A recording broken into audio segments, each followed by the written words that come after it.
அன்பு நெஞ்சங்களே, அனைவரையும் இது தெரியுமா குட்டி கதையில் வரவேற்கிறேன். ஒரு வீட்டில் திடீர்னு கரண்ட் இல்லையா, அப்போ ஒரு ரூமில் ஒரு 4 மெழுகுவர்த்தி எரிஞ்சிட்டு இருந்ததாம்.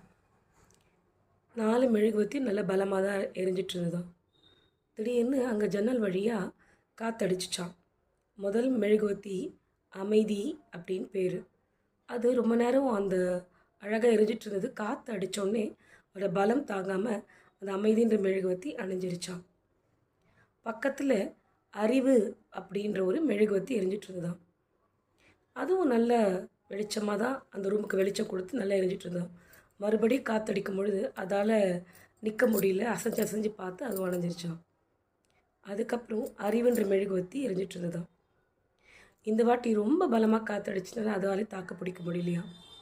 அப்போ அந்த ரூமுக்குள்ளே சட்டுன்னு இந்த வீட்டிலேருந்து ஒரு பையன் ஓடி வந்தான். ஐயோ, 3 மெழுகுவர்த்தி இப்படி எரிஞ்சு நல்லா எரிஞ்சிட்டு இருந்தது, இப்படி அணைஞ்சு போச்சு, என்ன பண்ணுறது அப்படின்னு யோசனை பண்ணிட்டு இருந்தான். அப்போது 4வது மெழுகுவர்த்தி சொல்லிச்சாப்பா, நான் தான் நம்பிக்கை, என்னை வச்சு இந்த 3 மெழுகுவர்த்தி நீ ஏற்று அப்படின்னு சொல்லிச்சான். அந்த சின்ன பையனும் அந்த நம்பிக்கை அப்படின்ற மெழுகுவர்த்தி வச்சு இந்த 3 மெழுகுவர்த்தி ஏற்றி ஒன்றுன்னா கொண்டு போய் எல்லா ரூம்லேயும் வச்சாலாம். ஆக நம்ம வாழ்க்கையில் நம்பிக்கை அப்படின்ற ஒரு வெளிச்சம் இருந்ததுன்னா கடைசி நிமிஷத்தில் கூட ஒரு பெரிய மிராக்கிள் நடக்கலாம், ஒரு மேஜிக் நடக்கலாம், நிச்சயமாக நம்ம நினைக்கிற காரியம் நடக்கலாம், ஏதோ ஒரு வெற்றி வாய்ப்பு நம்ம தேடி வரலாம்.